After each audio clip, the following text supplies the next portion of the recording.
hajgle, my si nesieme len také denné baklady, kde máme vodu a nejakú tú bundu a základné občerstvenie.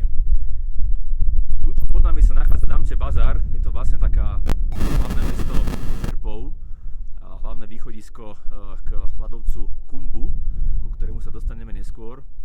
A práve odtiaľto sme sa dnes vybrali na taký malý aklimatizačný trek, len niekoľko metrov ponad Namche Bazar, by sme si vlastne pozreli prvýkrát v celej svojej kráse masív Mount Everestu.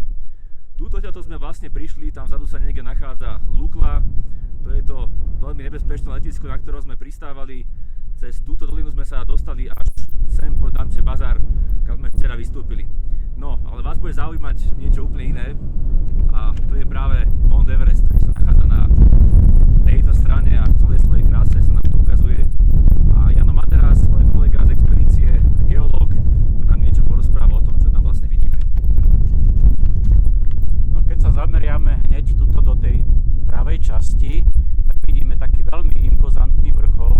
To je taký ikonický kopec Ama Dablam. Ten má výšku vyše 6800 metrov. Od neho potom smerom doľava začína už samotný masív Everestu. Taký dvojvrchol to je Lhotse a Lhotse Shar, čiže to sú prvé 8300 respektíve 8500 metrové vrcholy. Keď vám preruším, že práve na Lhotse Shar sa vpísali veľmi príjemné a krásne dejiny československého horolezstva v roku 1984. To boli práve naše horolezci. No a potom sa už dostávame naľavo od Lhotse, sa dostávame k tomu dymiacemu kopcu, z ktorého najviac vlastne vznikajú tie mraky, z ktorého zrejme je tam dnes silný vietor, tak to je samotný Everest. Vidíme tam taký svetlejší pásik, tak to sú sedimentárne horniny, to je ten známy žltý pás, ktorý je veľmi problematickým úsekom pri lezení našimi kamarátmi v tej juhozápadnej stene. Čiže to bude ten kľúčový úsek, ktorý budú musieť preliesť. No a potom vidíme vlastne tú samotnú vrcholovú pyramídu. Od nej trošičku doprava je južný vrchol a potom celý ten svah vlastne klesá do južného sedla, čiže to je tá klasická výstupová trasa a vlastne to by mala byť zostupová trasa nášho horolezeckého týmu Everest Hardway. Keď potom ideme trošičku ďalej na bok smerom doprava, tak vidíme ďalšie kopce.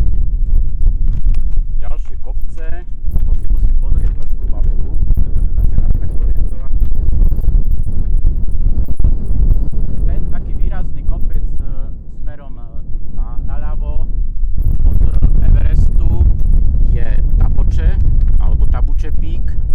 Ten má výšku okolo 6370 metrov. No a za ním úplne v takom rohu smerom vľavo, už pomaličky na horizonte, tak tam trošičku vidno taký charakteristický vrchol Pumori, čiže to je ďalšia 7000-ovka. No a tuto potom úplne ďalej, keď sa pozrieme, tak to je vlastne kopec, ktorý je priamo nad Namche Bazar.